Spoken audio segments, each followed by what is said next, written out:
શહેરના ઉધના દરવાજા વિસ્તારમાં 2 દિવસ પહેલા સવારે 6 વાગ્યાની આસપાસ એક મહિલા પેસેન્જર રિક્ષામાં બેસીને જઈ રહી હતી.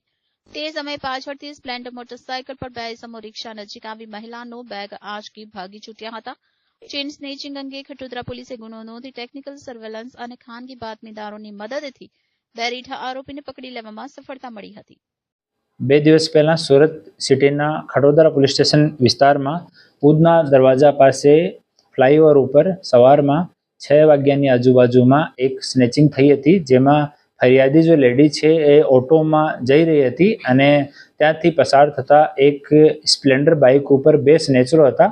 તે એના બેગને ઝડપીને જતા રહ્યા. એના પછી ખટોદરા પોલીસ સ્ટેશનનો ડી સ્ટાફ સીસીટીવી ફૂટેજના આધાર પર અને હ્યુમન ઇન્ટેલિજન્સના આધાર પર બંને આરોપીઓને ઝડપી પડ્યા અને એના કબજામાંથી તમામ મુદ્દામાલ, જેમાં સોનાના સિક્કા, ચાંદીના સિક્કા, ડાયમંડની બંગડી, સોનાની અંગૂઠી, ડાયમંડની અંગૂઠી, બ્રેસલેટ, ચાંદીના સિક્કા, પગના મીટલા, ધાતુના સિક્કા અને મોબાઈલ એ મળી 5,74,360 રૂપિયાનો ટોટલ મુદ્દામાલ છે રિકવર કરવામાં આવ્યો છે.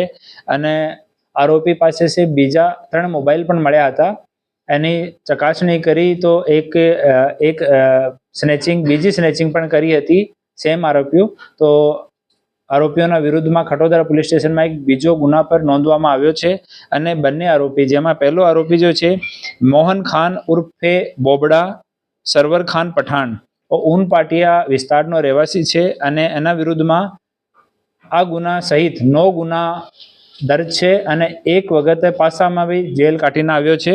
અને બીજો જો આરોપી છે રાહુલ પ્રવીણભાઈ ખત્રી ઉર્ફે ચિંદી, માન દરવાજા પાસે રહે છે અને આ પર બી 2 ગુના દર્જ છે.